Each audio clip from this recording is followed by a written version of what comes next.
that we want to build our financial system, the stability of our financial system, the wellness of our financial system, the ability of our financial system to fit into global standards and regulations is important. The digitization of our economy, the speed and efficiency at which we can process transactions, the efficiency of the public service, the openness and transparency of the system, developing a system that is system and rule-based, systemic in nature, one that removes human biases, and one that ensures there's predictability in everything we do. This is what modernization is about, the technological advancement and development of the infrastructure to support growth and development of our country. We also sought to examine existing framework and to ensure that our legislative agenda is developed in a way in which we can support the shift, and some of these shifts are monumental in nature. And much of this we have been able to achieve. It is now for us to ensure that we set up the institutional capacity and we build the institutional systems to support the legislative and regulatory environment that we have invested in over the years. And one may ask, how is this benefiting us? What are the results? You may rightfully ask. We go to Parliament to pass all these new legislations. What is the impact of these legislations? How are these legislations, how are these bills connected to the day-to-day life of business in Guyana? And I want to examine some of that today and to showcase what we're doing. I also want to look at some of what we are planning this year and ahead. I want to look at some of the areas in which implementation will have started and the results, and some reforms that we will be undertaking. For example, in the gold exportation system, the type of reforms, although we have a very rigid system, we're looking at reforms, setting up a committee that will examine reforms that would enable us to even bring greater rigidity. And this, of course, requires not only Guyana and our system to be proactive, but it requires partners also to be integrated in the system that we're looking at. So some of those things I want us to examine. But I want to share with you on the screen now our financial system and to point to the stability and wellness of our financial system since 2020. And if the technical people can put on screen a chart that demonstrates different facets of our financial system and points to the wellness and stability of our financial system. Now, there are a number of indicators that one would examine when we're looking at the stability and wellness of our financial system. And I wanted to do so from the time we assumed office in 2020. If you look in credit to the private sector, you will see that the private sector credit grew from $259.9 billion in 2020 to $376 billion in 2023. That is a 44.7% growth in private sector credit. What that tells us is that there is expansion in the private sector, that there is trust in the policy framework of the country, and that there is confidence in the private sector and by the private sector in investing in Guyana. So we see the growth in the private sector, credit to the private sector as a first indicator. Let us look at the second indicator, strengthening ties with international lending agencies. From 2020 to 2024, for example, IDB Invest. IDB Invest is the private sector arm of the IDB. This is the arm that looks at the viability of the economy, the projections of the economy, the performance of the economy, and then through their confidence, they invest in projects, private sector-led projects in countries.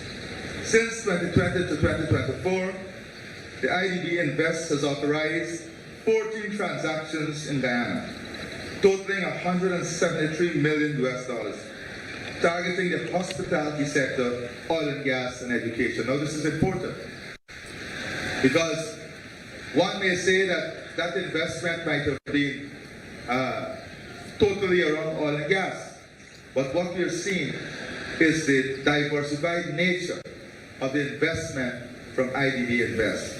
So I'm giving you growth in credit to the private sector, the local confidence, and the confidence from our international partners. Here, for example, the IDB Invest.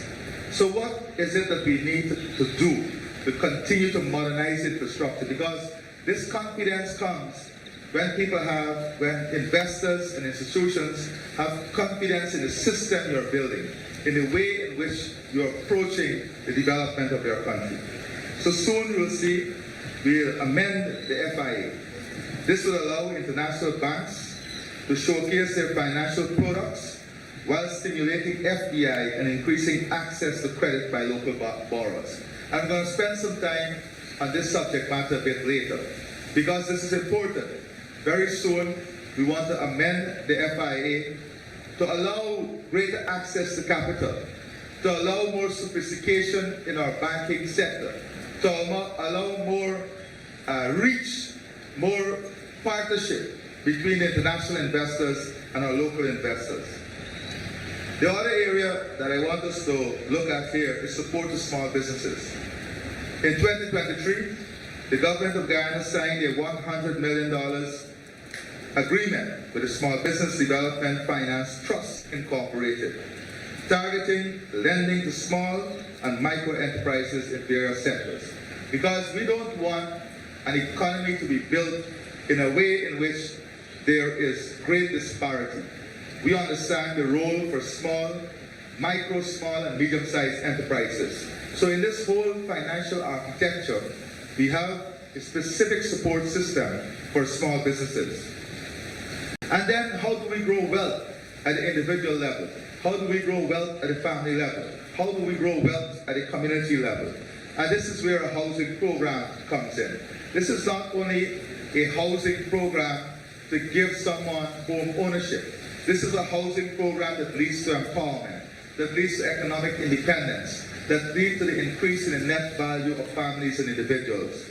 So what we have seen since the re-energizing of the housing program here from 2020 is that we have had increased low-income mortgage. The low-income mortgage ceiling has increased from $8 million to $20 million, which means that the same special conditions that were attached to $8 million loans are those special conditions that are attached to $20 million loan now.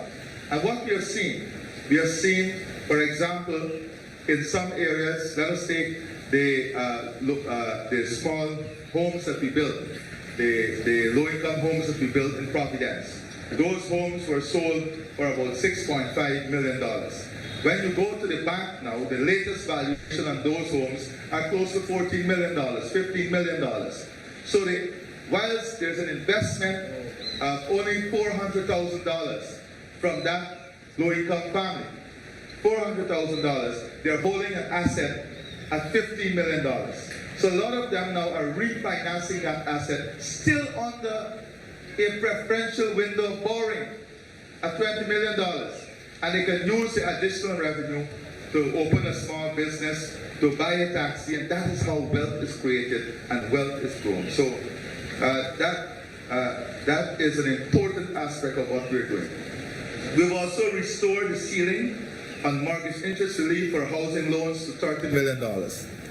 And we have seen that as for some persons, this facility is giving you back every year, sometimes 3 or 4 months of your mortgage payment. The mortgage interest relief is such a big benefit that it pays back 3 or 4 months of your mortgage. For a low-income family, it pays back 2 months of your mortgage. So it saves you 2 months of your mortgage annually.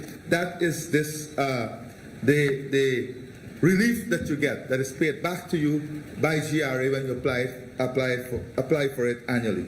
So billions of dollars has been placed back in the pockets of those persons under the mortgage interest relief program for housing loan. We have also set up the revolving fund for the forestry sector. As you know, the forestry sector almost came to a dead end when we came into government in 2020. They did not even have money to pay their staff. We have been able to rebuild that forestry sector.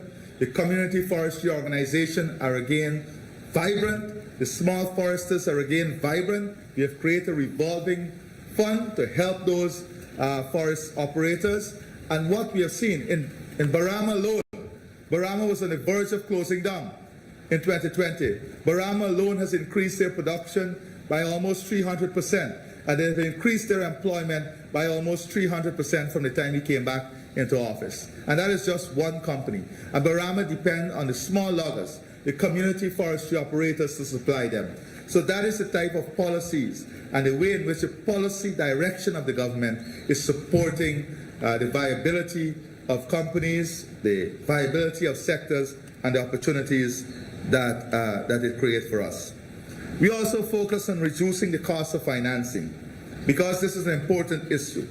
And you will see that in supporting the reduction of the cost of financing for particular sectors, because we wanted to reduce the cost of financing for agriculture, forestry, livestock, manufacturing, and we have been able to bring down, because of the policies we have adopted, interest rate by 3 percentage points in most instances. So participating commercial banks has reduced interest rate from 8% per annum to 3.5% on loans for up to 500,000 and 5% for above. So it's 9.5% for loans above 500,000. That is now 5%. And the $500,000 small business loan came down from 8% to 3.5%. Those were as a result of direct negotiations and strategic policy formulation by the government. Now, all of this investment and all of this, one may ask, how is the spending reflected in the financial system? If you look at non-performing loans, that is a very good indicator as to how the spending is reflected in the financial system. Non-performing loans, which peaked at $32.9 billion in 2020, reduced by 59% to $13.4 billion at the end of 2023. Non-performing loans reduced by 59% between 2020 and 2023. That is as a result of some financial planning, the strength of our financial system, the viability of our financial system, and the results of the policies, targeted policies we are introducing. Outside of this, in order to modernize our economy, we have operationalized the national payment system. And finally, in order for us to secure the financial system, we have enacted a new Anti-Money Laundering Act, and I'll go into those areas specifically to show how these actions contributed to the health and well-being of our financial system. Now, as I said, there are some areas that I wanted to explore a bit more. If you look, for example, at the national payment system and the benefits it brings, because many people don't focus on the importance of the national payment system and the benefit that it brings to us as a country. The national payment system provides for electronic transfer of funds, including payment and of salaries and pensions and treasury bills transaction. Now, this is important. You hear the concept of digital wallet. You hear the concept of digital money. You hear the concept of paperless financial system. These are important concepts that we will have to adopt to. So the national payment system allows for the transfer of funds, an electronic transfer of funds. Now this for us, we have to graduate to the situation nationally where our payment system will be on an electronic platform. And this allows for greater transparency, it allows for greater traceability, it allows for greater tracking, it allows for the tax authority to have a better understanding of the movement of funds. So this is important in the modernization of our payment system. Secondly, it allows for immediate payments and clearance in the banking system. So if you go to some countries, some of the more advanced countries, you would see that everything is done on your device, your phone. You go, you shop in the supermarket, you scan your phone, the payment is taken out, it goes into a system. So there's very little room for the cash type of transaction and the problems that can create. So it allows for immediate payment and clearance in the banking system. These results in efficiency and cost savings in respect of these transactions and reduce risk of fraud. And this is important. We have seen from the Ministry of Tourism a lot of complaint today of persons buying online through all kinds of sources, and then they lose their money. We see here also issues with cash transaction that can lead to fraud. With this type of system, there's traceability, and that traceability helps to identification of problems and also avoidance of fraud. It enhances transparency and accountability. It helps in financial inclusion and accessibility to the urban as well as the rural and hinterland communities. It helps and one of the important things here, historically, we will have the two showers. I'm giving an example. Coming out to pick up the pensions for the pensioners. And then each pensioner has to deduct money from their pension to support the two showers coming out to pick up the pension for them. Then, in some instances, we found that there was a transaction cost, off-grid transaction cost to change those checks. We have now moved to still a paper system where the pensions are now paid directly in the villages to remove that cost from the pensioners. That has brought tremendous benefit to the pensioners. But in order to further help with accountability and transparency, we need to move to this electronic payment system platform that we can pay directly, on time, predictability, and everything. It helps the citizens with the easy payment of utility bills, thereby reducing costs and saving in time. So one of the good things about the electronic payment system is that you don't need to go and line up anywhere to pay anything. The systems are developed that you can go one place and pay all your utility bills. Whilst you pay your supermarket bill, you pay your utility bill. It's integrated off of one device. So that is where we're working to graduate the system towards. It improved the ease of doing business within public sector and central government. As you know, one of the big headaches in central government is the amount of paper that you have to push. And that reduces efficiency and reliability. What this allows us to do is to improve that.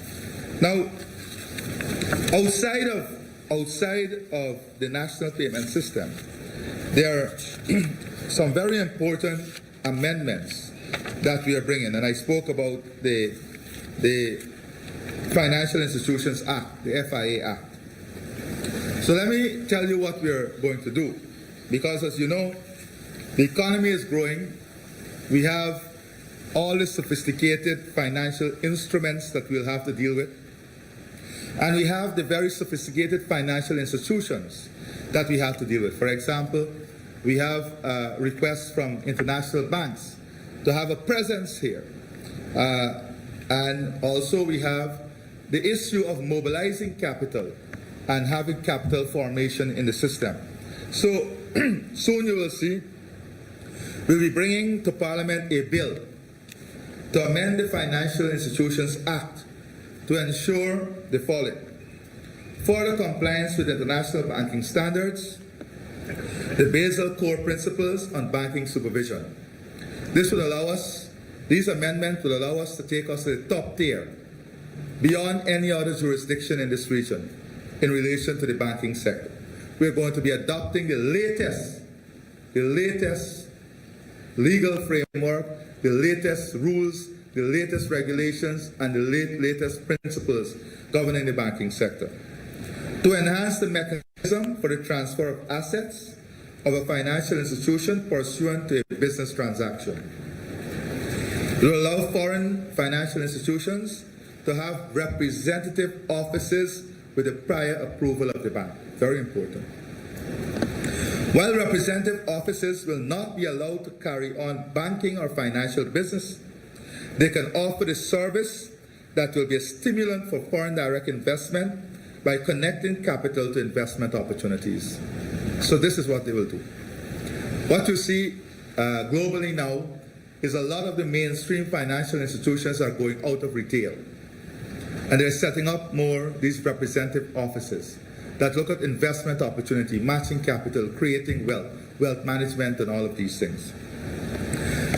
Another aspect of this amendment will be to provide regulatory oversight and ensure accountability by the licensed financial institutions in setting the fees and charges for the services they offer.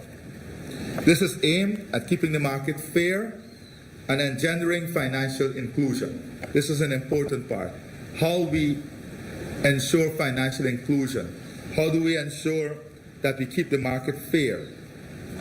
We are proposing to remove the requirement for bank to consult with the Minister of Finance before it makes regulation prescribing those activities which constitute financial business. Here is it, where we are further removing powers from the Minister of Finance, and we are empowering the bank, giving the banks more independence. So we are removing the requirement of the bank to consult with the Minister of Finance before it makes regulations prescribing those activities which constitute financial business. We are removing the requirement for consultation with the Minister prior to issuing or refusing to grant a license under the Act. So there was a requirement for consultation with the Minister prior to issuing or refusing to grant a license under the Act. It will allow for more effective consolidated supervision and cooperation among supervisory authorities by permitting the Home Supervisor to inspect subsidiaries and representative offices in Guyana. It will increase the sanctions which can be imposed by way of administrative penalties with the aim of encouraging full compliance by financial institutions with statutory requirements and directives from the supervisory authority. We will create a transfer and vesting mechanism of the banking and financial business upon application, which must be accompanied by a certificate from the governor of the bank. So it created a transfer and vesting mechanism of the banking and financial business from one licensed financial institution to another via the minister upon application, which must be accompanied by a certificate from the governor of the bank. Finally, it strengthens the legal protection provided by the governor and other officers and employees of the bank to the lawful execution of their functions. So these are some of the new features and the benefits the new features and amendment of the FIA will bring to us as a country and continue the modernization of our financial system and banking system. Now, as a result of the many steps we have taken over the last 3 years in ensuring that we're in compliance with global standards, I'm pleased to report that Guyana has made world-class progress in the AML-CFATF regime between the period 2020 and 2024. In our latest evaluation, Guyana was found to have performed satisfactorily by the CFATF with commendation regarding our assessment of risk, national coordination, and the operationalization of the FIU. Approximately 88% of our legislative requirements were found to be compliant or largely compliant, with 12% as partially compliant, which we are currently working on to address through measures such as the drafting of the new bills related to companies, trusts, and the management of depreciating confiscated assets. No legislative provision were found to be non-compliant. Other sectoral risk assessment in relation to legal persons and legal arrangements, virtual currencies, and combating terrorist financing were also completed. Now, you must recall that we were already at a disadvantage when we assumed office of having 2 years of the assessed period, 2018 and 2019, prior to our retaining office, with very little tangible action, with little action taken by the then government. The government therefore had to embark on a novel collaborative process which brought Guyanese together from the public and private sector in areas of finance, natural resource, beneficial ownership, law enforcement in meeting these goals. I want to pause to applaud the work of our team in ensuring Guyana remained compliant and we gained these exceptional results.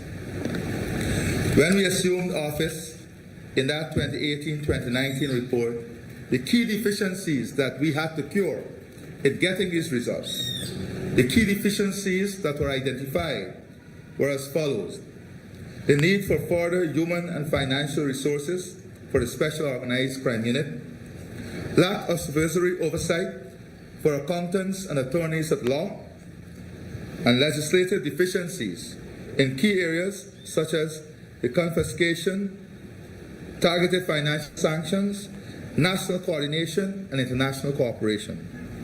Ineffective legislation such as the SARA Act was being continually struck down in court. Therefore, we took a number of actions that allowed us this result, and I want to highlight some of the action we took. We completed our national risk assessment in 2021, providing an update view on the country's framework. We completed the development of an action plan towards targeting of resources to adequately combat and prevent money laundering and terrorist financing in the country. In 2022, we rectified legislative and administrative deficiencies which prevented the FIU from fully being involved in the Global Information Exchange Body for FIUs, the Egmont Group, and we are now a member of the Egmont Group. The Guyana Compliance Commission Act, we passed the Guyana Commission Compliance Act to provide AML-GFD supervisory oversight for attorneys, accountants, and notaries. This act also banned the use of virtual currencies based on the risk assessment, with a policy decision to be taken on this in 2026. An act for the licensing and supervision of the real estate industry, providing further requirements on real estate agents and brokers, ensuring fair regulation of the industry and the protection of consumers. Amendment to the AML-CFT Act, creating stronger provisions to effect confiscation and restraint of monies, property, and instrumentalities used in drug trafficking, money laundering, and other financial crimes. On the enforcement side, we saw significant action in cash seizures by GRA, seizure of gold by the Customs Authority and Guyana Police Force, seizure and restraint of vehicles by Kanu and Soku, as well as other instrumentalities such as aircraft and marine assets.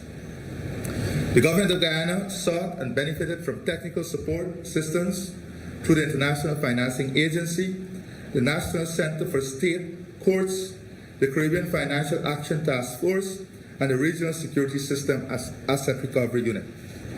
So these were the things that allowed us to get the type of result that we got. Sometimes people believe that these results are accidental. These results are not accidental at all. They're based on strong work and commitment, and I'm very pleased with the commitment and work in achieving this result. Now, I want to look at the gold exportation procedure. Now there's a slide I want to share with you on the existing procedure.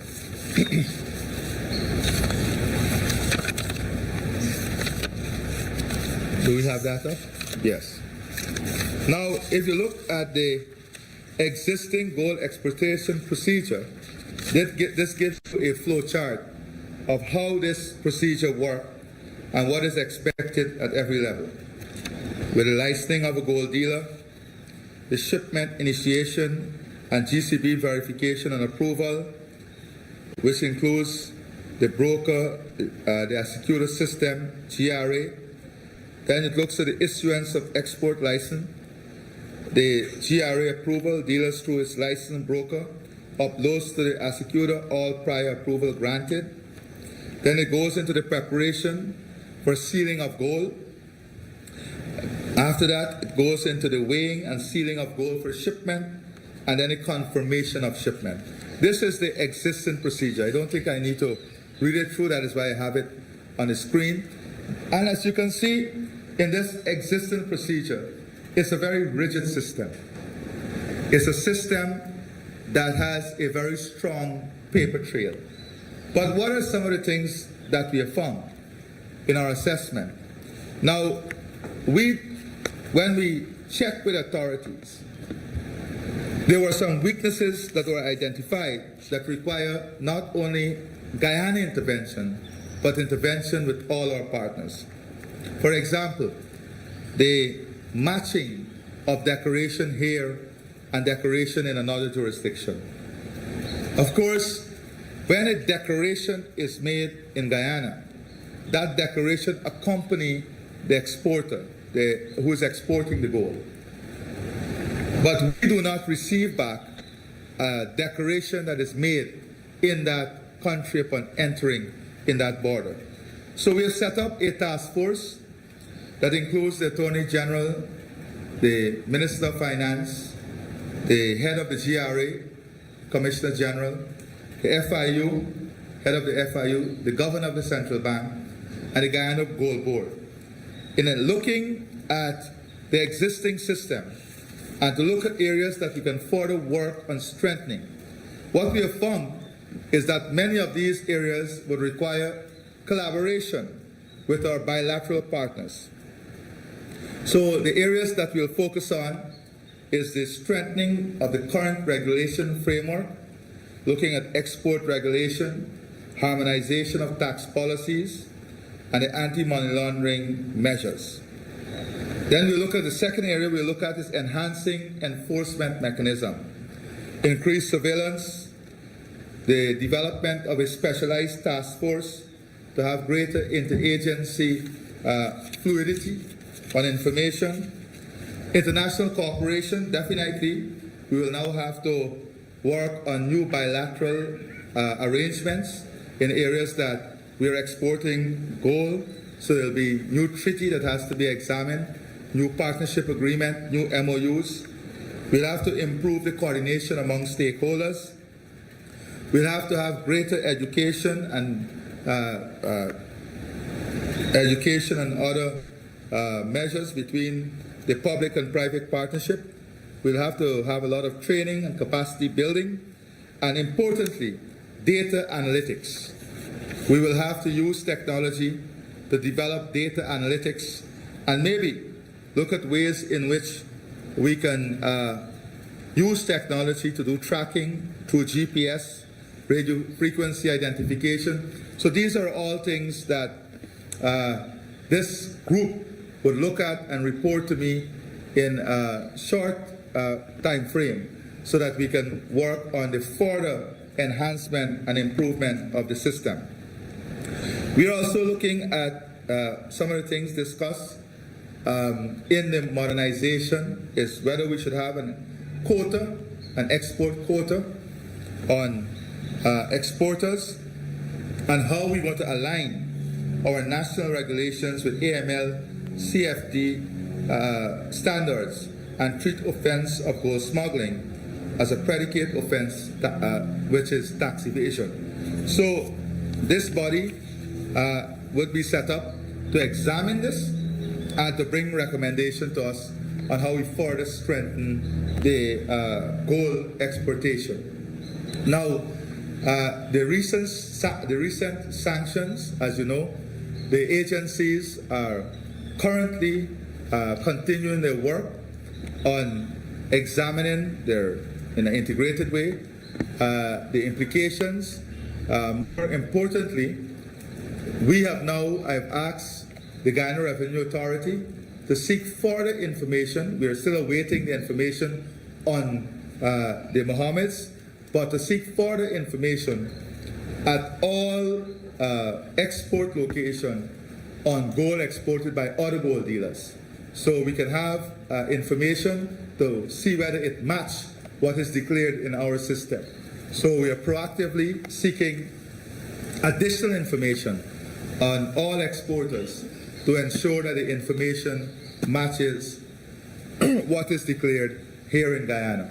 So that is additional information set that we have requested. I've asked the GRA to request that, and they are also managing that process. Now, I want to address also the issue of security, because security is an important part of our stability. And over the past months, well, 3 years, but especially in the past months, with key partners, including France, the UK, the US, CARICOM, Brazil, we have identified a number of initiatives through which we are collaborating with and on. For example, the border security and surveillance system. We are looking to enhance border patrol activity. CANU has strengthened its operation at key border and port points through enhanced collaboration with the Chedijagan International Airport, the Ogle Airport, and Maritime Administrative Department to combat drug trafficking, and also looking at the increased flights and destinations that we have to ensure that our surveillance system and our border control system captures all of that. We have ongoing collaboration with international partners, joint operation with national and regional agencies such as CCOP, RSS, CARICOM Impacts, Brazilian Federal Police. The Colombian Task Force has led to significant drug seizure and arrests, disrupting major drug trafficking networks. We have had many joint intelligence and operation-led initiatives, interagency cooperation, and as a result of this year, what we have seen?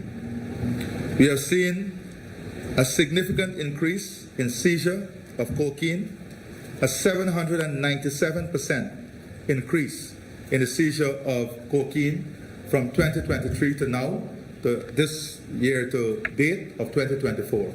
A 797% increase in seizure. That's a street value of more than $3 million US.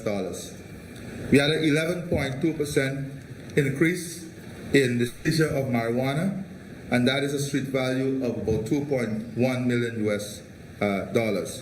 So one of the interesting things that we're looking at, though, is other type of drugs that is being imported in the country. A lot of it through barrels and the barrel trade. And we're working now with our US partners in strengthening systems that would disallow the shipment of arms, the shipment of drugs from those ports into our country.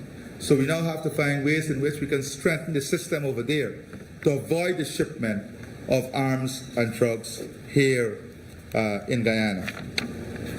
Now, I want to update you on some other key infrastructure in Guyana. Our gas to shore project. As you know, the government of Guyana expects the Exim Bank to submit the loan to the Exim board on or before the third quarter of 2024. The government remains hopeful that Linseca will deliver the simple cycle in the first half of next year. Exxon expects completion of the pipeline by the end of the year. KPIL is targeting the completion of the T-line in 2024. The substation sometime maybe in the first quarter of 2024. The government of Guyana is also working in a parallel way to have NGL storage facility and market for the NGL to be advertised shortly. We're also working to have the MOF on the West Channel to be operationalized. As you know, this will require significant dredging and investment in dredging. So we are looking to see how we can have a viable, sustainable, long-term plan in relation to the dredging of the Demra River to meet the needs of the development that is taking place. Now,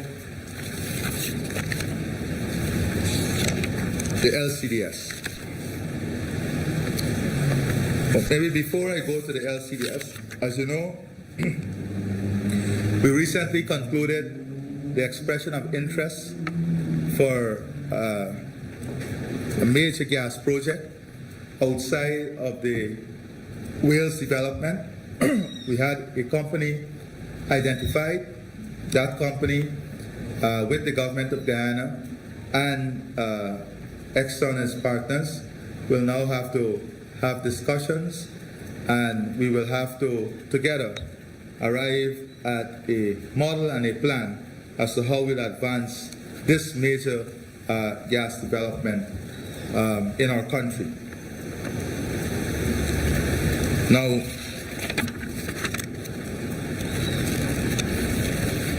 for us, the government of Guyana, the technical team has been assembled.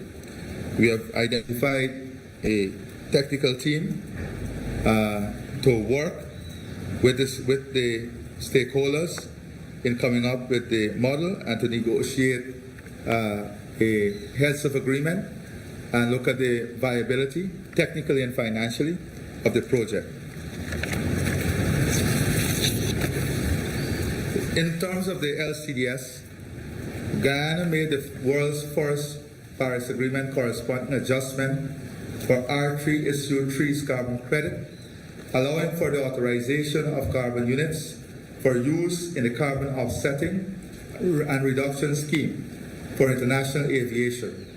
A total of 7.4 million credits were issued to Guyana. And this is high quality credit that targets the aviation sector. As you know, there are some new standards required for the aviation sector, and in those new standards, they will have to get off-take carbon credit off-take, and we have now have our credits certified for that market. We have commercial discussions and engagement with airline, and not only did we certify it, we have commenced commercial discussions and engagement with airlines for sale of Guyana eligible carbon credit for that market. The government signed the $83 million US agreement under the Guyana Utility Scale Solar Photovoltaic Program for 8 utility scale photovoltaic or forest climate services to the world through its partnership with Norway during the previous People's Progressive Party term in office. The contract for Berbice and Essequibo are already on the contract, and the procurement process for Linden is advancing.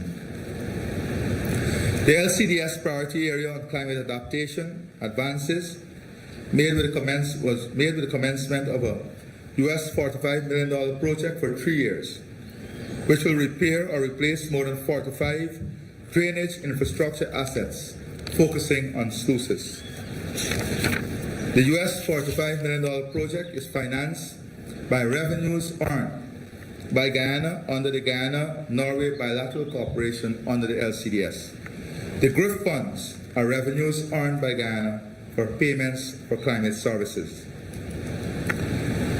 Guyana also secured international endorsement for its locally developed forest management system. Under the PEFC program, which is a globally recognized forest certification in 2024, Guyana received the certificate of endorsement, and I want to congratulate all our stakeholders in the forestry sector, the management of the forestry sector, and the LCDST for allowing us to achieve this important certification. Guyana and the King's Foundation has embarked on 3 programmatic areas of work that are aligned with the low carbon growth. 1, restoration and enhancement of heritage sites in Georgetown, supporting mapping and spatial planning at national level, and supporting 2 flagship locations for the development of sustainable cities and urban planning. In relation to digitization, as you know, the implementation of the national ID is one of our keystone projects. The ISO certified International Civil Aviation Organization accepted card system will allow for the issuance of resident identification and work permit and will facilitate a more coordinated approach to public service delivery. It is essential to the government's service-oriented approach. This is a further plan on the digitization plan that would improve transparency, accountability, improve efficiency and reliability of our system, and give a better and safer customer experience. We're also continuing work on the expansion of the Safe Country program, and we've seen a tremendous result Safe Country and Eye in the Sky has brought in terms of crime fighting and the protection of citizens and assets. The E-Gate and Border Control Project. This project will facilitate the processing of traveler identification result in a timely and cost-efficient way, the processing of increasing influx of travelers. This will allow Guyana to meet its international obligation while simultaneously identifying, managing, and mitigating risk and responding to threats at Guyana's borders. So we'll have this electronic system. So again, human biases are taken away, and the system is an additional layer of helping us in terms of security of our border and managing and monitoring who comes in and go out, so that risky elements can be identified early, and the necessary agency can be notified so action can be taken. We also have the provision of services for Guyana ICT 2030 plan, which is the Visioning and Digital Transformation Plan. The first phase of this project will see the digital transformation of the Ministry of Home Affairs and its sub-agency, along with a visioning exercise for 6 other ministries. This is in keeping with the ICT Visioning and Digital Transformation Plan. So in this plan, we want to digitize and automate all the services under the Ministry of Home Affairs, which include birth certificate, death certificate, immigration services, work permitting services, visa services, immigration services, all of that we are looking to digitize under this first phase of this project. So I wanted to address some other issues, including agriculture and where we are and the type of achievements we are having in agriculture. But I'm seeing tired look on your faces. I don't know if it's heat, but I'll give you some insight, some brief insight as to where we are. Because agriculture, food security is an important plank for our development. There are 3 areas I said we want to lead the world on: climate and environment. So I was able to give you some insight on what we're doing, so additional work that we're doing. Food security and energy. That is why I spoke about the Gas to Shore project and a new project that we're envisioning. Now in agriculture, we're looking to improve the productivity and diversification. I'm very pleased to say that as of May 2024, we've recorded 356,000 metric tons of rice, and we are on course not only to achieve the target set for 2024, but we may very well surpass that target. Sugar, the target for 2024 which is 100,000 tons. In 2023, we have recorded significant growth of 60,000 tons, which represents a 28% growth compared to 2022. We expect to produce 800,000 tons of cane for the second crop, which will begin by the second week of July. We have reopened the Rose Hall estate on the 20th of September 2023.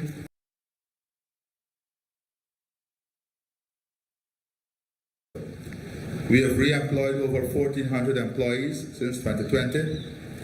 We are continuing the land conversion and modernization project across the industry. We have already converted over 12,500 hectares of land, which is 42% of the total land under cultivation, to mechanized planting, and harvesting. We commenced the construction of the Albion and Blairmont packaging plant to increase the production of value-added packaged sugar. We have launched the new value-added packaged brand of Albion Gem and Demerara Gold Sugar Sticks. We have the implementation of new technology to support agriculture operation, such as fertilizer, agrochemical application, drones, to increase efficiency and reduce costs. We have the increase in public-private partnership to support the industry operation. We have 12 specialists from Cuba helping the country, and 7 technical persons are expected from India. And these persons are specialized persons in mechanization, field management, agro management, and crop management. So these are all technical people who are coming not to do study, but who are coming to be embedded in the management. We also have factory managers who are coming to be embedded in the system to support the modernization and transformation of the agriculture, of the sugar industry. The brackish water shrimp is a project that is doing exceedingly well. As you know, 2023 production surged by 54% compared to 2022. And when you look at the production from 2021 to 2023, there was an increase of 755%. 755%. From 112,000 kg to almost 1 million kg. The target is to achieve a production of 1.5 million kg by 2025. The prawns project, this is going exceedingly well. We have 10 ponds under construction. The first pond is already stocked. With 3 crop cycles annually for 10 ponds, we can achieve a production of 360 tons of shrimp that is valued at 1.4 billion Ghana dollars. The objective here is to prove this model to the banking sector. Once we prove this model to the banking sector, we're going to deploy 100 acres of land in the Anvawak area to young people, of which 35% we want to be women. And we're going to work with them with the technical support from Indonesia, our support, extension support from the Ministry of Agriculture, and the financing from the bank. We're going to deploy that land as assets to the bank, and we're going to develop large-scale prawns production in that area, owned by young people of Guyana. That is creating entrepreneurs, building opportunities in our food production and food security plan, and creating business opportunity and growing more young people to middle and upper level of the economic system. Coconut, we've been able to increase our coconut production by 50%, and we're looking to further increase this. We want to be a major coconut exporter. Coconut has a huge market potential. It's a high value market, and this is something that we are focusing on. Black-eyed peas and red beans, we want to have 450 hectares cultivated. So far, we have private sector investment of close to $3 million US. We have to build 2 silos, 1,500 metric ton each, and the support of the wharf. By the end of this year, first quarter next year, we should be very self-sufficient in this 2 commodities, black eye and red beans. And by the end of 2026, by the end of 2026, we'll be in a position to fulfill the regional market in terms of black eye and red beans. We are also working on, as you know, the corn and soya project that is going exceedingly well. From 125 acres in 2021, we now have more than 10,000 acres under cultivation of a combination of corn and soya. We are on track. By the end of 2025, the goal is to have 25,000 acres cultivated twice annually. 25,000 acres of a combination of corn and soya cultivated twice annually. This will lead us into full security in terms of corn and soya and allow us the backward and forward integration for the poultry and livestock sector, because now we'll be able to manufacture the feed here. The cost of the feed will reduce. Same thing we're doing for aquaculture, as we're building out the aquaculture industry with the type of investment that we're making. By the first quarter, second quarter next year, we should have the cost of feed for the aquaculture sector reducing by 50%. All of this will improve our competitiveness, enhance our competitiveness, and create great opportunities. Hydroponics, we now have the largest hydroponic farm in the Caribbean here. One facility that could accommodate more than 100,000 plantlets. We have more than 6,000 square meters at Monrepo under different forms of hydroponic and shade house management. We also are going to launch a new product for low-income families, a homestead approach in which we will have the banks with us. We are looking to go on the highway and develop a 50 by 100 plot that will do what a 5-acre plot can do for you. In this model, we want to give the low-income houses that we are doing at the same price, but we want to add in the front of the yard a number of coconut trees or breadfruit, and that is because we are linking this to agro-processing in the future and the type of facility that we'll build to support that. And then at the back of the yard, a shade house that will measure 20 by 40. And when you do the economics of it, that shade house, and we're also going to put the solar system to support low electricity costs for the homes.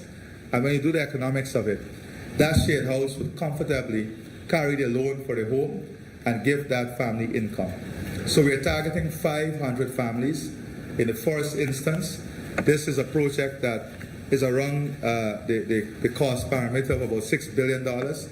We're looking to get the local private sector and the banking sector involved in this so that we can create wealth at every level of our society. I would stop here, and I think we can now take any questions you may have, and also to look at in the correspondence that was sent out. I asked the team to ensure that they make it very clear that not only are we open for questions here, but because of the last couple of press conferences, I wanted to ensure that not only are you given the opportunity to ask questions here, but we said to you that if you have any additional questions you may want to send, you can send those too. We received one such question, and that question is as follows. Would the President say if he has received any preliminary reports on investigation by the Bank of Guyana Financial Intelligence Unit into the impact of the sanctions on the Mohammed and P.S. May Thomas on the local economy? So, first of all, let me say that we have made the official request to the U.S. for the information.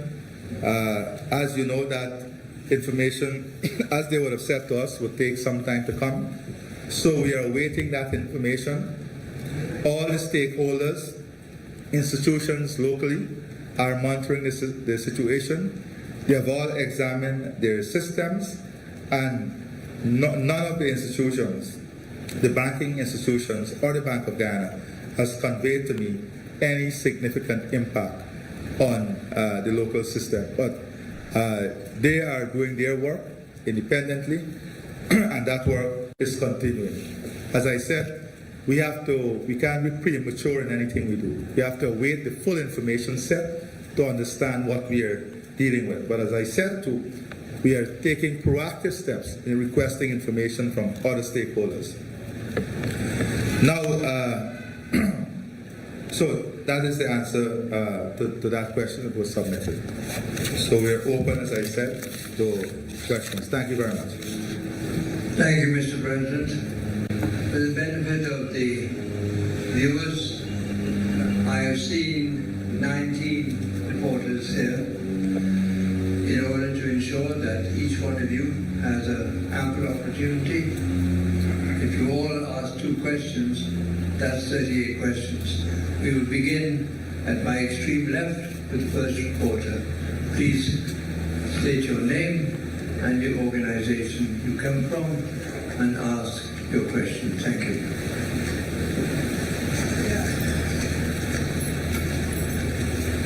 Will the technicians turn the mics on, please, for them?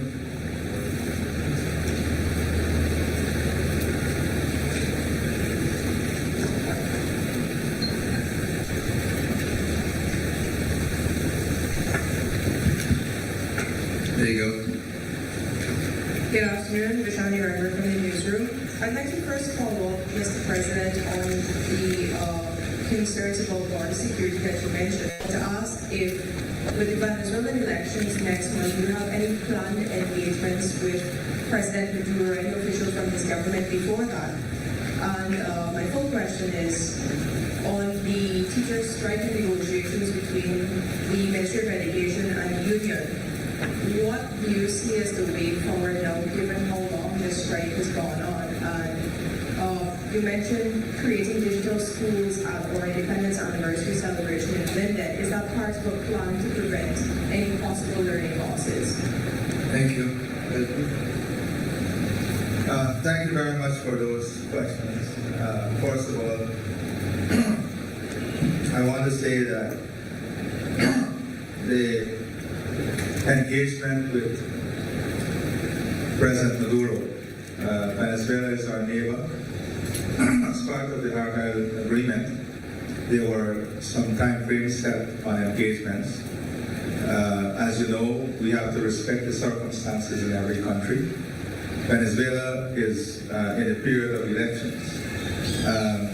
Brazil are the hosts of the engagement between President Maduro and I. If President Maduro wishes, we can have that engagement, the continuation of those engagements anytime. The government of Brazil has pointed out to me recently that they stand continually committed to hosting those engagements and facilitating those events. For us, engagement is an important part, not only as neighbors, but ensuring that we maintain this zone and this region as a region of peace. We have always said that diplomacy and engagement is an important fact on every issue that we pursue, national security issue especially, and therefore we remain open for any engagement. But as it is now, given the fact that Venezuela is in a period of elections, I don't foresee any engagement before those elections. But if the President Maduro is willing and ready for an engagement, then President Ali is so willing and ready also, in keeping with the Argyle Agreement. In terms of our teachers, let me say that there has been a lot of ongoing work, discussions in relation to the resumption of work and also the issues raised by the teachers.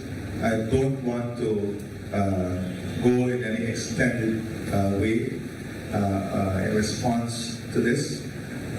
From the most recent feedback I have received, there seemed to be some movement in relation to getting to an initial agreement on terms that would see the situation resume to some amount of normalcy.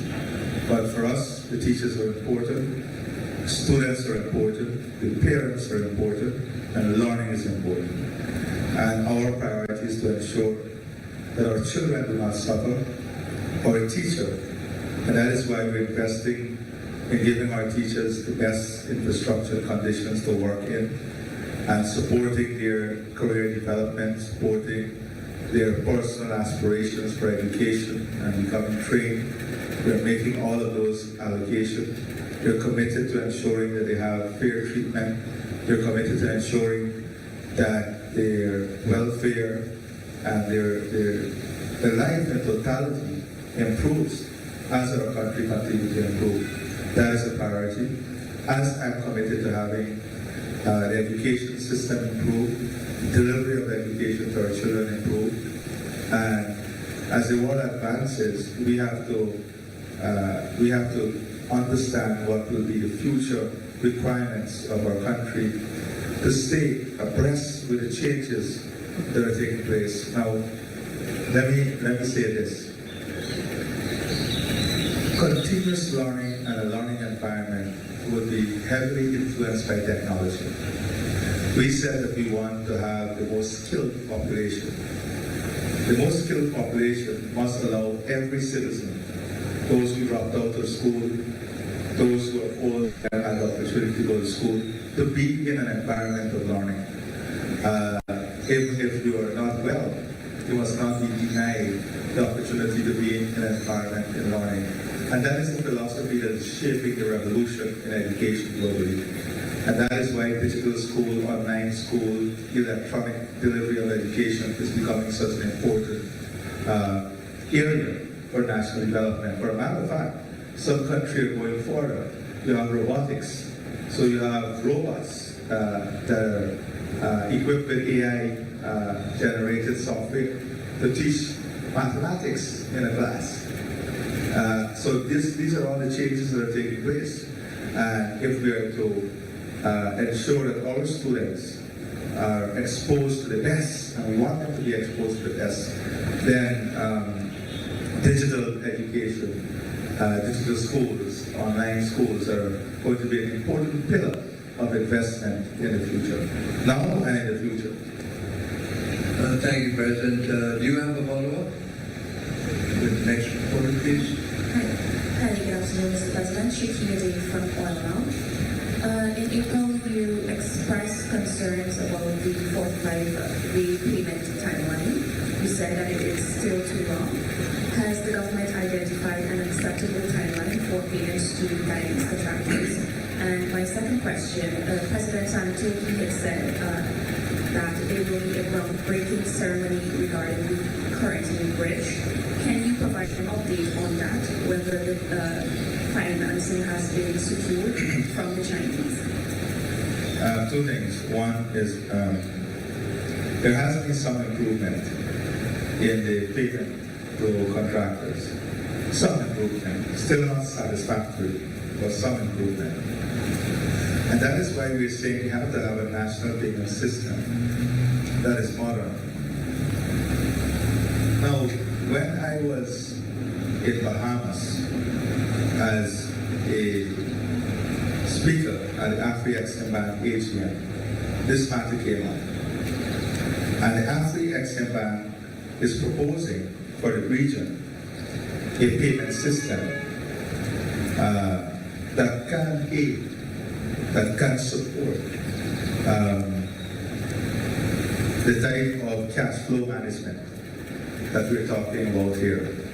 So I've asked the governor of the central bank and the minister of finance to examine the proposal of the Afri-Exim Bank, because as you know, the Afri-Exim Bank is an offshoot of the AU, just as the CDB is an offshoot of us. And to see whether, as a region, and I think Prime Minister Motley we had asked her, as chair of CARICOM, I had asked her to convene a meeting between ministers of finance and governors of central bank to examine the proposal of AFIEX Bank, because payment system is not, and the clearance is not only a matter for Guyana. All countries in the region have challenges in different areas. Sometimes the suppliers for tourism facility take 50 days, 40 days to get payment. So there has to be a mechanism to help with that cash flow management. So that is an additional step that we're examining to see whether it's viable. We've also asked the Minister of Finance had convened a meeting with the banking system, the commercial banks here, to see how this matter could be addressed. And in the amendments that you will see, some of this will be addressed, those amendments, by legislation and by regulations, to make it clear that the contract and the invoices can be used as, and how it can be used as some measure of security. You know this is one of the issues. So that engagement is ongoing, and looking at the regulations and the legislation. That also is something that is high up on the agenda and will be addressed in this slew of changes that we're talking about. Oh, sorry. The quarantine of the bridge. The last update I received, as you know, President Santoki visited China. We're still awaiting, or the ministries of finance are still discussing the modalities.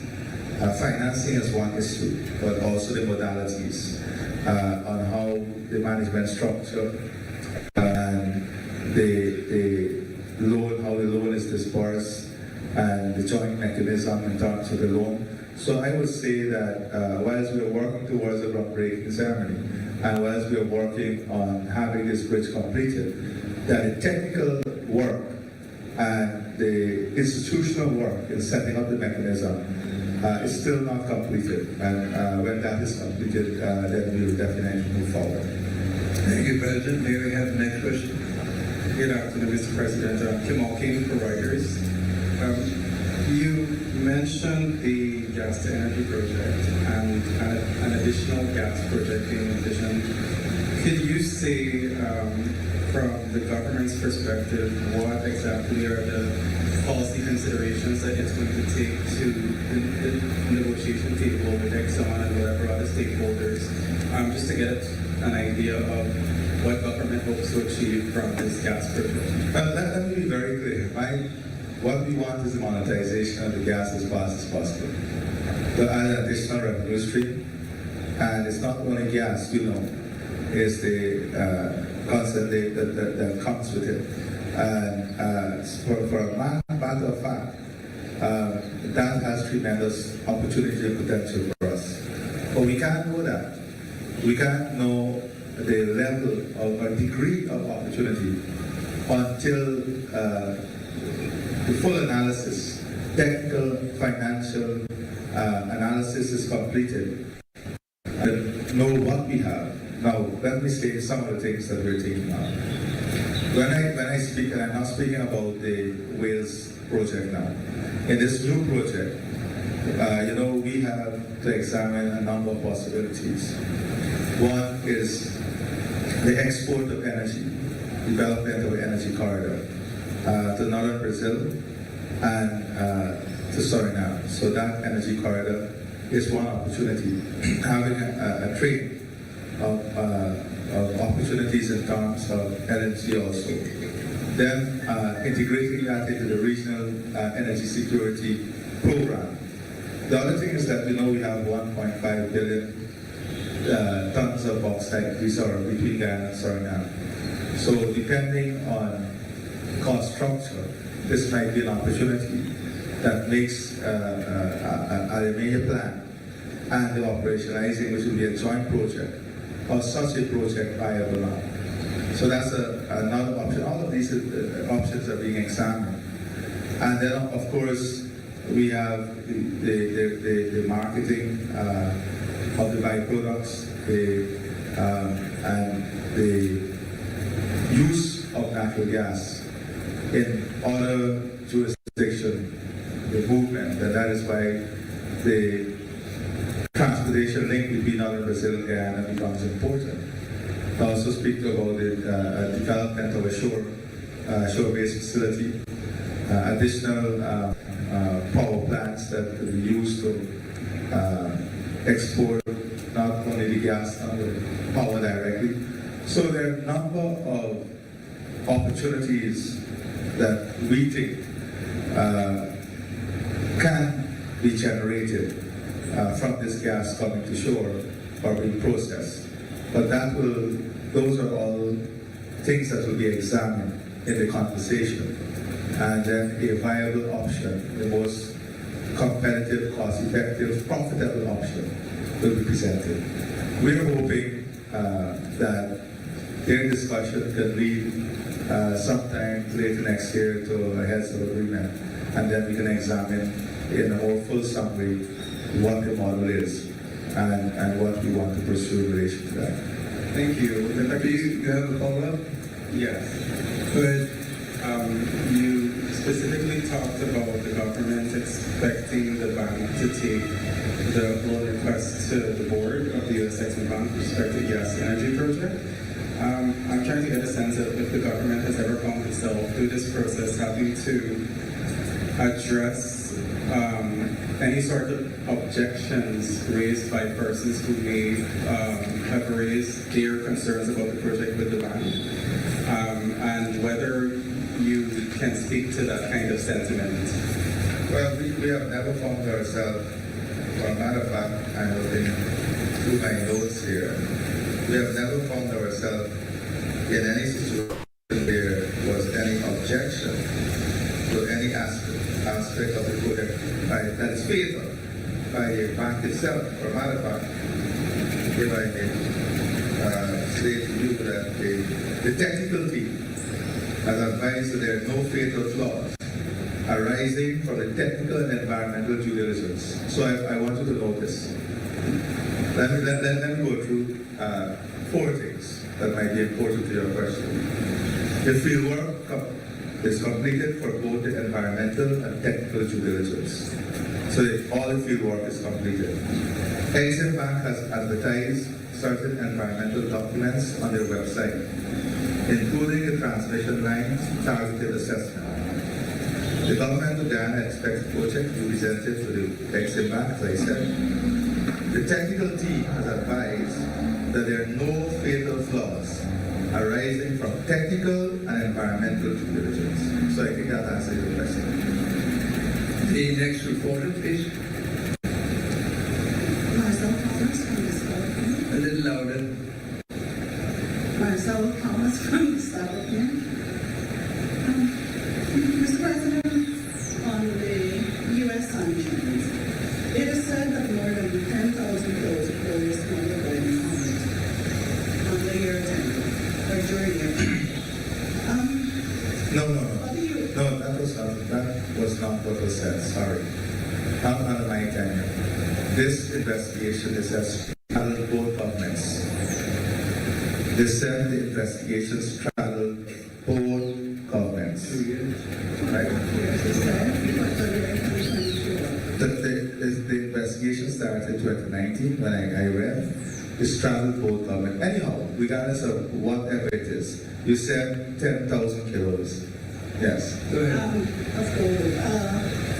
My question to you is, really from the Mohammed's perspective and your relationship with them, given that there have been suggestions and criticisms on your part also that you have used people provided by Mohammed's during before the presidency and shortly after being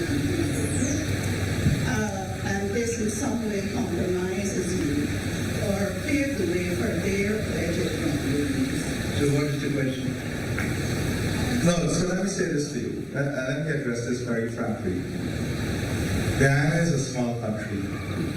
And Marcel, you're associated, you can be easily associated with Mohammeds. You can't tell me you don't know the Mohammeds. There is no one in this room who can tell me they don't know the Mohammeds. No, let me answer. I'm answering you. All the banks were associated with the Mohammeds. All the major businesses might have been associated with the Mohammeds. The Mohammeds are in business long before I was born.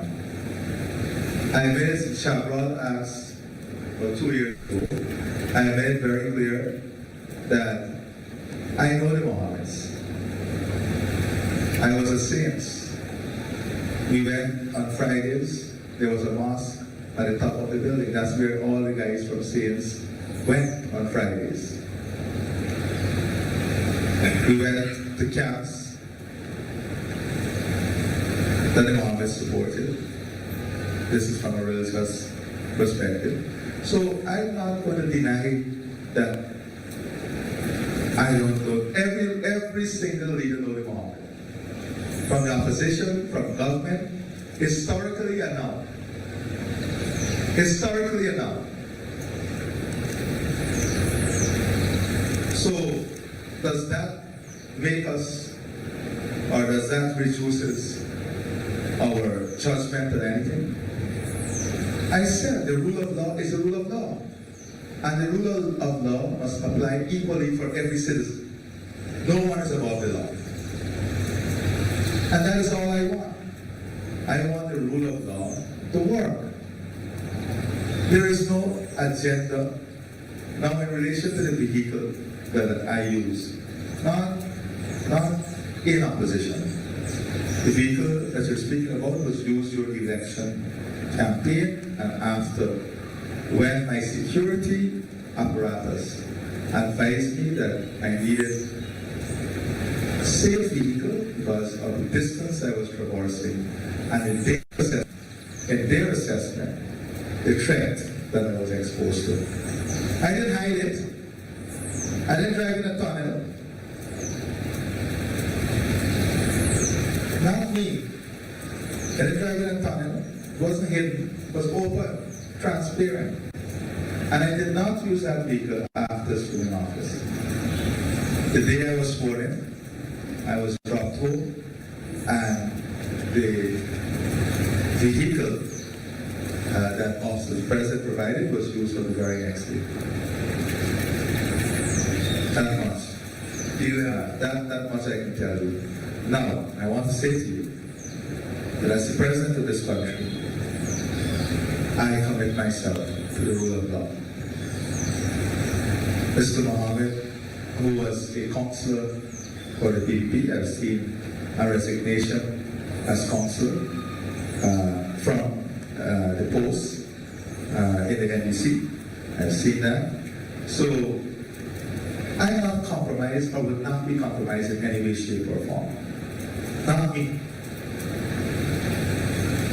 You have a follow-up. Please raise your hand. With relation to the procurement aspect, there have been two serious issues. One with the pump station award through NPTAB, and the U.S. has claimed that the PS tier contracts to a particular person. Given that these are serious breaches, I wanted to know how do you plan to investigate? Which contract you're talking about? The U.S. named the contract? The contracts they said that were awarded. No, you said pump station. No, I have no information. Marcel, you said just now. Direct procurement. No, you said pump station. Serious issues have been raised. Right? I have not gotten the information as yet from the U.S. as to which projects they're talking about. I have not, as I said, we've requested this information. When this information comes, we're going to look at the information. What we did, however, was to look at projects awarded to the company from the Ministry of Home Affairs. There were two projects for the Ministry of Home Affairs. Under those two projects, in the evaluation, when you look at the report, the company was the lowest for all three lots. For all three lots. But they were only awarded one lot based on capacity at the time. They were the lowest in the responsive bidders for all three lots. and they were not award one another. I need to see. That doesn't mean that there is no issue. There is an issue or there is not an issue. What we need to do is to get the information that the U.S. has to determine what the issue is or was. And when we get that, you can be assured that everything will be investigated. Thank you. Next reporter, please. Good afternoon, Mr. President. I'm Madam Advertise. I have two follow-up questions on gas. This is actually a question. Are you able to say who the potential investment partner is on the gas modernization project? And is government concerned about the approval of the gas to energy loan from the exit bank, given the recent sanctions? The sanctions would have come after technical and environmental due diligence were completed. So are you concerned about that happening? They are totally unrelated. We are not concerned at all. This is a government of Ghana project. The relationship between the government of Ghana and the government of the United States is very different from the relationship between any individual and the United States or any department of the United States. We are very strong bilateral partners. We have a very strong relationship. For a matter of fact, there are a number of, very soon, there's a strategic dialogue between U.S. and Guyana in a number of areas. So don't get confused. States' relationship are very much different. And I see no impact on this important project for Guyana and the U.S. And you may very well ask if there's an impact on the U.S. investor operating here. Do you have a follow-up? The first part of the question of the potential. The partners, well, you know, we had the expression of interest, Fulcrum. I think that's the name of the company. Fulcrum was identified. We have Exxon and their partners in the government of Ghana. So those are the partners. For those who are not substantial? The follow-up from gas. No, I'm just trying to understand. It's been 1 month since the Forestry approximately came into operation. Is government satisfied with its performance, given that persons are still complaining about the state of power outages? You would agree with me that power outages was reduced substantially. Would you agree with me? No, I'm asking you, I need you to help me to answer the question. Would you agree with me? I want you to be fair to Guyana. Take the mic. Help me. Would you agree with me that there has been a substantial reduction in power outage since the shipment? You may say yes or no, but that will determine credibility. You've had an answer in that question. While there may have been... No. Don't say while they may have been. It's an issue of credibility. I want us to be open with each other. We have to love each other as citizens. Now, I want you to answer me in a very credible way. Has there been a substantial improvement in power generation or in reduction in power since the ship arrived? Yes or no? There have, but then within the past few weeks we've also... Keep the mic in your mouth. So you're saying that there has been a tremendous improvement? Yes, but then Thank in you. the In the last few weeks, there was some disruption. And the disruption were publicly advertised, and the reasons for the disruptions were also, whether you accept the reason or not, is a different story. But let me say to you that GPL generation capacity now is at 192 megawatts. The current peak demand is 178 megawatts. So for the first time in a year, more than a year, or months, we are ahead of the peak demand. The injection of the 38 megawatt from the power ship has tremendously assisted us in this. By the end of this year, we have an expected growth in the demand to 232 megawatts. So I want you to take note. Whilst the power ship came, it has eased the situation tremendously and has brought about some comfort. We have an evolving situation where the growth is exponential. You know, by the end of this year, it's projected to be at 232 megawatts, which will be above the 192 megawatts that we're producing now. And in every system, you have to have spare capacity. Because if something goes down, there must be that spare capacity. So once we're worrying about the fuel disruption now, we have to start planning for this growth by the end of the year. Now we expect this to be far different, because when we reduce the cost of electricity, which we will, that growth will even grow further because everybody who's off grid will come on grid. So right now we are in deep discussion on how we're going to ensure we pre-plan for the type of growth that will take place. So the power plant will come on stream, yes, but even with the power plant on stream and the additional power we have now, by the end of next year, we will still have a power. Because with the cost of electricity, everyone will go on the grid, and with the investment that will take place in manufacturing and industrial development, that investment that will take place in manufacturing and industrial development will further explode the demand on the system. So I foresee a situation in 2026 that we are already discussing, where we may very well have to think about the second power plant with additional gas, the second power plant with additional gas, because that is where the country is going.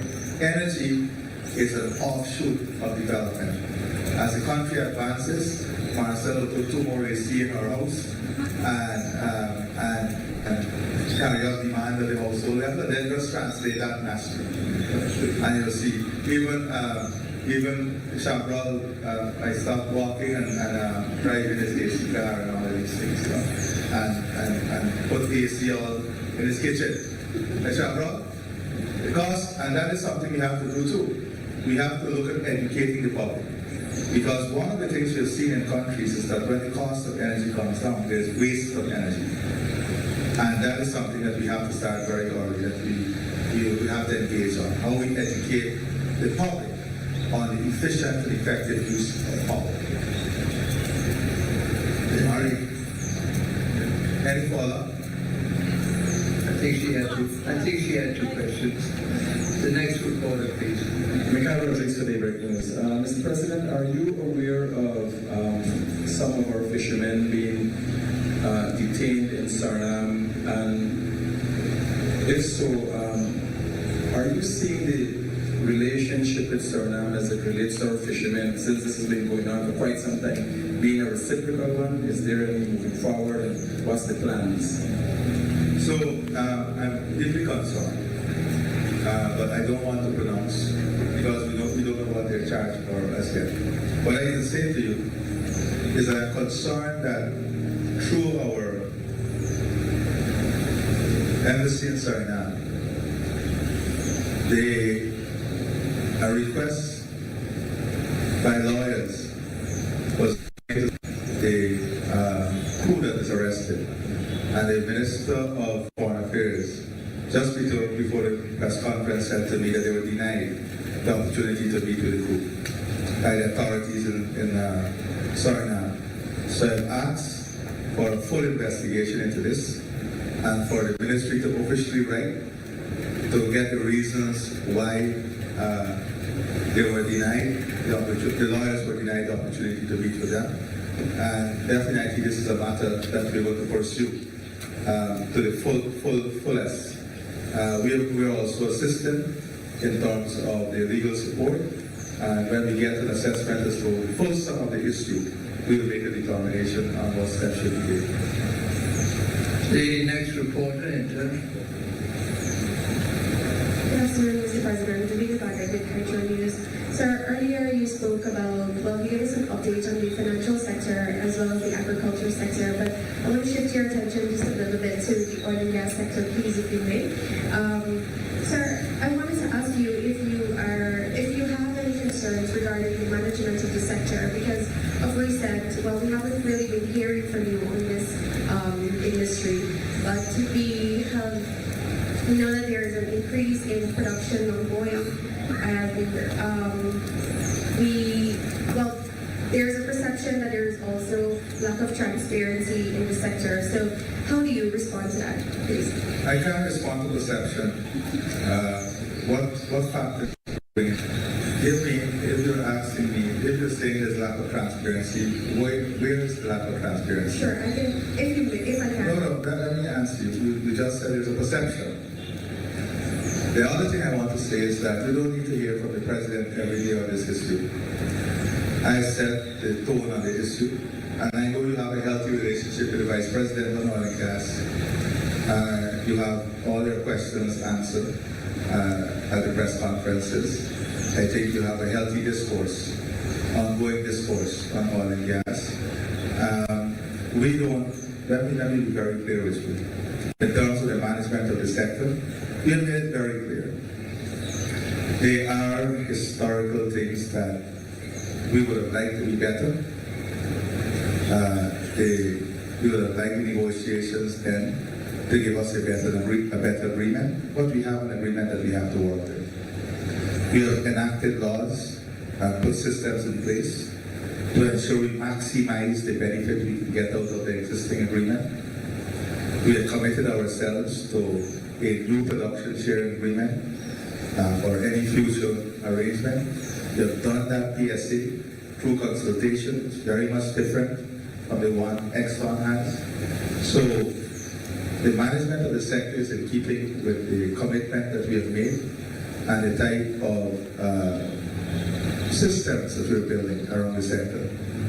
We also wanted the local private sector to benefit extensively and optimize the benefit they can get from the sector through the Local Content Act. They are getting that, and they are expanding themselves, their building capacity, and from what I can say, given what the hand we were dealt with by the previous government, we are definitely optimizing what we can achieve from this sector.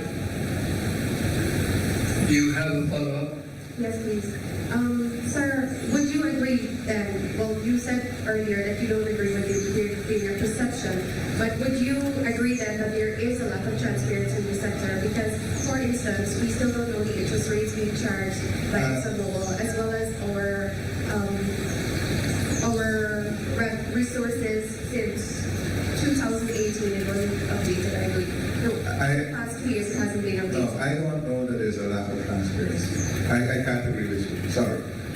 And I can say to you that all the revenue we receive is published according to law. And there is remedy in the legislation if those revenues are not published. Now, in terms of the fines and the commercial liability, that is ongoing work.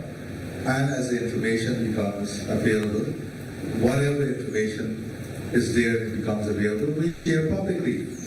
You can rest assured, we have no interest in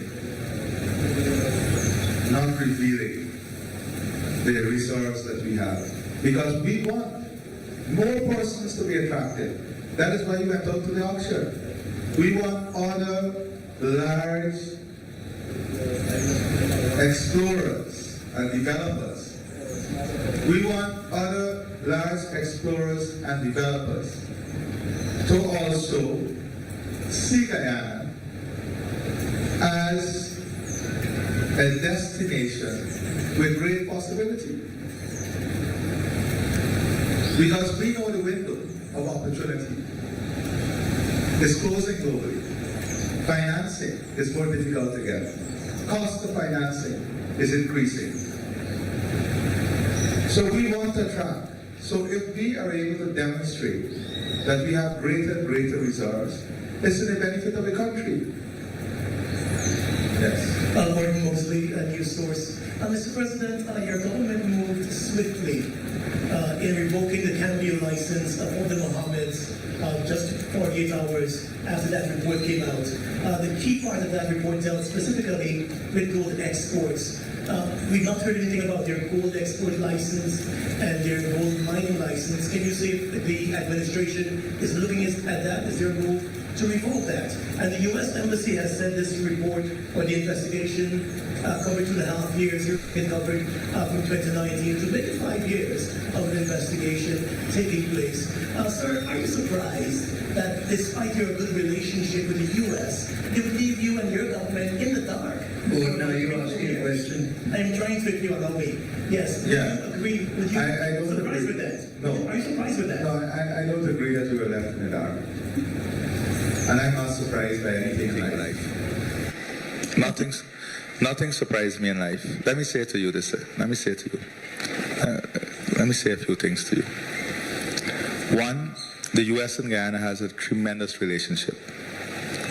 We have been collaborating and sharing information at the intelligence level, serious information on transnational crime and everything that we can't have a public discourse on.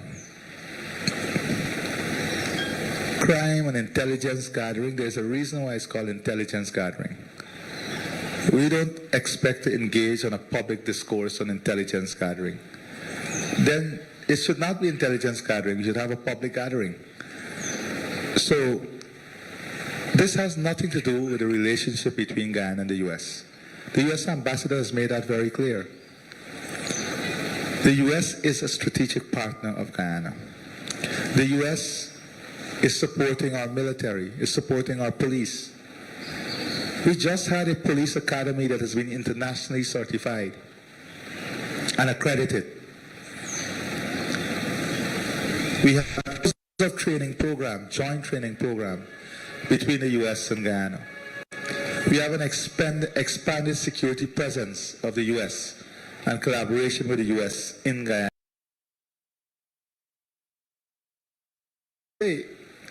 Is that a relationship between the U.S. and Guyana has been one that is expanding, one that is delivering results, and one that will continue to expand. I don't see us being kept in the dark. There are a number of investigations are ongoing globally. That is why the U.S. did an investigation. We have now requested the information so that we can take action. In relation to the agencies, I don't want to be premature. The agencies are engaging. As you know, there's a lot of intricacies and all the right decisions. The agencies are independent and they will take all the necessary decisions. All the necessary decisions that are relevant to this case, based on the information set, based on the law, will be taken by the agency. My first question with regard to the gold board and the gold license. That's what I'm saying. That's why I'm speaking about the agency. They are dealing with that. So it has not been revoked. I can't say whether it's been revoked as yet. I know there's a process. There's a process of engagement. The process with the banks, the gold board, mining, all of those processes are ongoing. What I'm trying to get as a quick follow-up, sir, I'm trying to understand why the swift move to revoke a Cambio license as against the gold license when the gold was the sticking point in their report. No, but let me say this to you. Everything is suspended for that company. Okay. They can't transact. You understand sanction? But what's the government doing? They can't, because the government is awaiting the information set. As of now, what has been said in the report is the issue of tax evasion. That we have to get the information. GRA has requested information. The Ministry of Finance has requested information. We can't operate without the information. You understand? When that information comes, then if there is a discrepancy between, for example, what was declared here and what was declared there, which leads to the tax evasion issue, then that helps us to build a case and help GRA and the other agency to take the necessary actions that is required. but it's an ongoing process. Okay? So why was that? Gordon, quick I think action- you've why asked was your question. Why was that quick action? The president will allow me. Why was that quick action taken with regards to the Cambio license? That is one. 2 days after. Why was that? Everything taken? is suspended. Let's make this very clear. All transaction with the gold board, everything is, as I said, there's a process, Gordon. The rule of law is the rule of law. I don't intervene in the process. There's due process in everything. And that process is ongoing. That process is ongoing.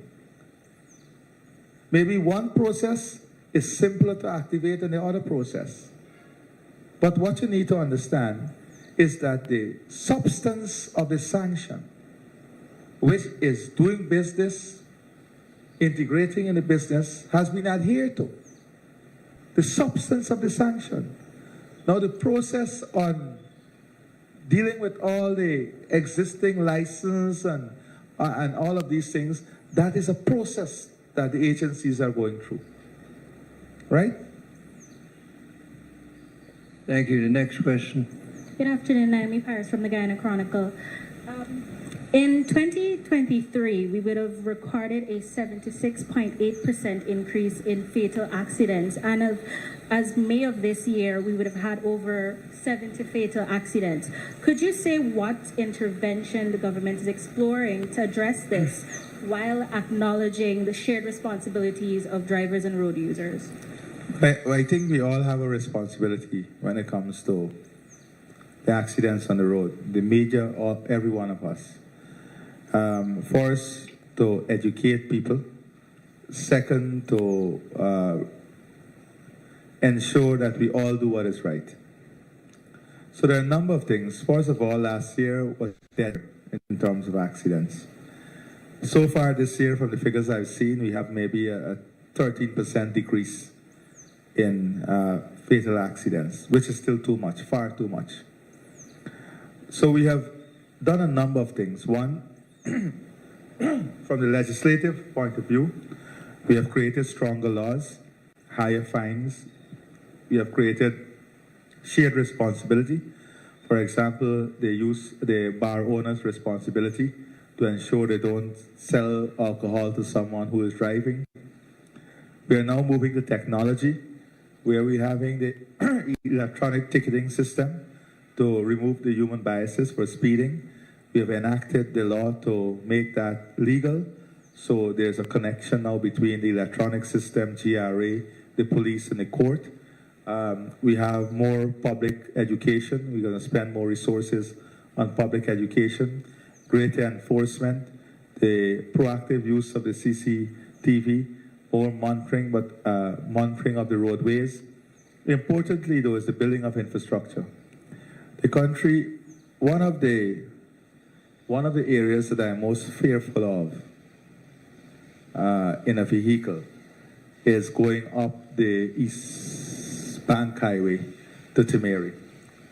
The number of trucks on that road and the steadiness of the trucks and the pace at which they drive is of major concern. But one of the consequences of the expansion that is taking place is that we have all of this new vehicle. I mean, you're looking at increase, five-fold increase in vehicle registration in some instances. So building out the infrastructure and having adequate infrastructure is critical also to the plan. That is why in our transport study, in our transport planning, we are building all these new highways and new roads to accommodate the type of development that is taking place and to disperse and distribute the traffic in a more strategic way that will help us in terms of the what is occurring on the roadways. I have another question. Shifting your attention to CARICOM, could you provide an update on the replenishing of the region's development fund? Well, at the last intersectional heads, there's agreement on the replenishment based on the formula, and I think we are now moving towards the replenishment of the fund. Good afternoon, Trina Williams, Ghana Chronicle. Mr. President, Raise your voice, please. Good afternoon, Trina Williams, Ghana Chronicle. I know that the government has been speaking on the importance of renewable and clean energy when it comes to achieving energy security. And even you earlier, you gave an update into some of these projects, such as the gas to energy. But I was wondering if we can get an update on the Amila Falls project. Well, the Amila Falls project is part of our national energy plan. I wish if we had completed that project when it was supposed to be completed. It was blocked by the then majority parliament, the APNU-AFC, and they then shelved the project. This is a project that would have given us clean, cheap energy. It is a project that is still part of the National Energy Plan, and because of the number of national projects we have now and the limited capacity we have in the system, we are focusing on completing what we have whilst pursuing these in the next wave of project. So this will be the next cycle of project in the project management cycle. But right now, we are trying to complete this cycle of projects that we have. And in this cycle of project, for example, today I had a report from project managers across all national projects. Letters has been sent out to contractors on liquidated damages to the value of about $3 billion in liquidated damages. That is projects that are going beyond their timeline. And there is a process whereby there's only a maximum of 10% of the contract sum that can be charged as liquidated damages before you go to termination.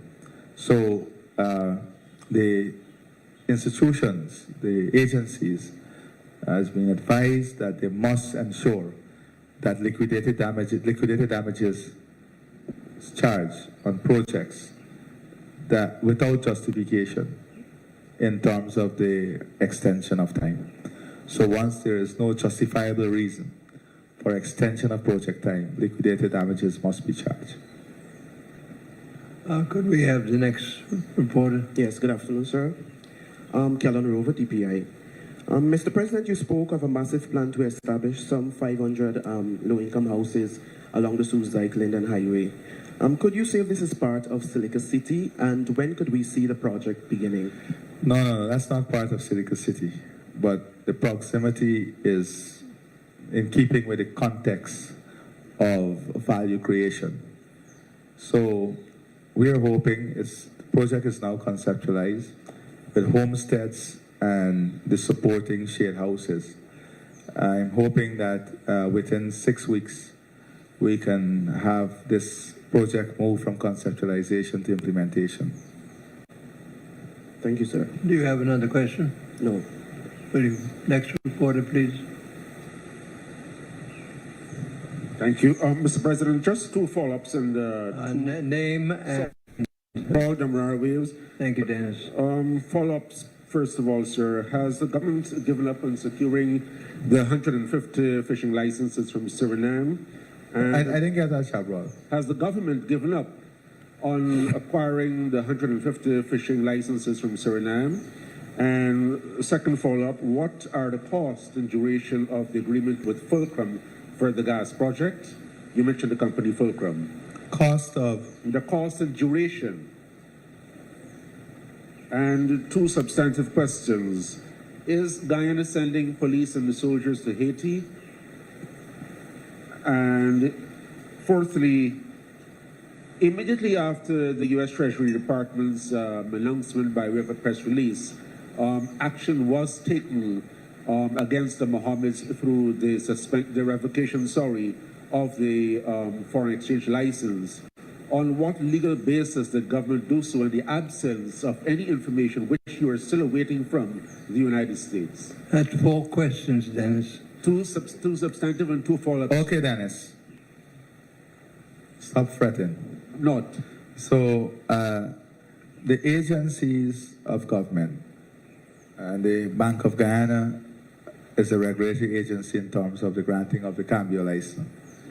They act based on their regulations and what is expected of them. So the Bank of Guyana acted based on the sanctions and what their regulations say. So that will be a question properly put to the governor of the bank. All other agencies, in keeping with the sanctions, as I said to Mosley, would have ended or paused relationship. And an ongoing process, there's an ongoing process among and within agencies, because you would understand that some agencies are interrelated and integrated. And an ongoing process is occurring in relation to the Mohammeds and the sanction. You would appreciate, it's easy, I mean, you have to appreciate what the agencies have to examine. You have to appreciate what the agencies have to examine. And they have to make a determination. You understand? Suppose at the time of sanction, there was a transaction in process. Gold being sold to the gold board, how that is treated, all of that. So that is for the agencies to navigate, and they're navigating that based on the sanction, because business relationship cease, right? We are allowing the agencies to do their work. Now, on the 150th license, we have not given up on this. For a matter of fact, we've expressed deep concern at the non-approval of these licenses, or the failure of Suriname to grant these licenses. Whereas we understand that it is their agency that must grant the license, a commitment was made, and we are deeply concerned that this is not fulfilled. In relation to the gas project, at this point, we're not discussing the financing, Chabral. That has to come about through the discourse, because remember, in the existing consortium and the government of Guyana, gas is part of that arrangement, right? So, based on the proposal that was submitted, all the proposal that was submitted, this company proposal was evaluated as the best proposal in monetizing the gas and adding to that, adding value that would bring new opportunities and more opportunity for us. It is now for the company, the government, and Exxon as partners to sit down to define how this arrangement will be, and for the company to present their proposal and to see how all the pieces fits in together. All right? Oh, sorry, Haiti. We have been supporting Haiti. We have been supporting the eminent person group. We have made it clear that humanitarian support and all of this, we are ready to support. You know that we have our own challenges in terms of human resources and what is required of us and our own threats. At this time, we are still awaiting, leaving aside police and military personnel from Guyana going to Haiti. We have not committed to that.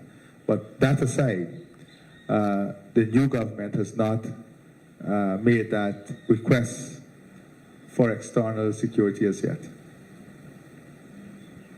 Remember, part of the agreement was that we'll have the multinational force. There was a commitment from different countries, Benin, Kenya, on a multinational force. There was also some commitment on financing for the international force. But we have to await the presidential, the council, the new prime minister, and we'll have a better understanding as to where they are from a security perspective at the CARICOM Heads of Government meeting. The reason I'm asking is because our neighbor Suriname has already decided to send police and soldiers to Jamaica for training under the auspices of Canada. Okay. So I'm wondering... Not to Haiti, for training in Jamaica. We have also offered to train here. Could you elaborate? We are also willing to train here. And have you gotten any uptake on that offer? No, we have said that we are willing to have Guyana as a training facility, but before we made that pronouncement, we've said this, Jamaica is far ahead in terms of the training. They have many training programs, Jamaica, Belize, and Bahamas, the three of them. I think Dennis was the last questioner. No, there's a young Mark Ramatar, it looked like.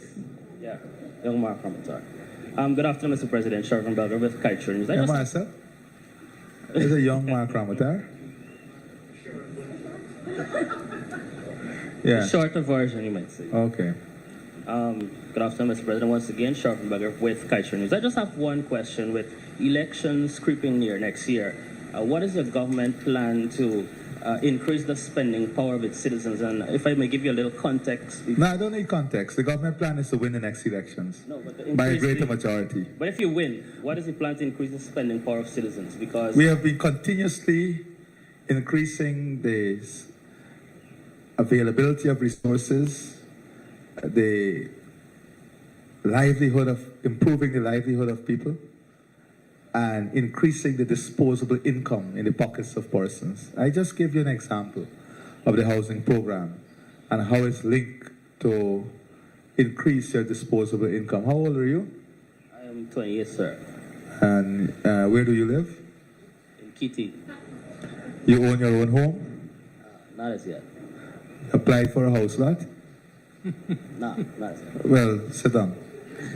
You're not participating on the enhancement of your own life. Thank you. Bye. Thank you very much, Mr. President. Thank you, the media, for attending. At 28 years, you should be making better life decisions. Think about it. Okay. That is the conclusion. That's the conclusion of our press conference. Thank you, Mr. President.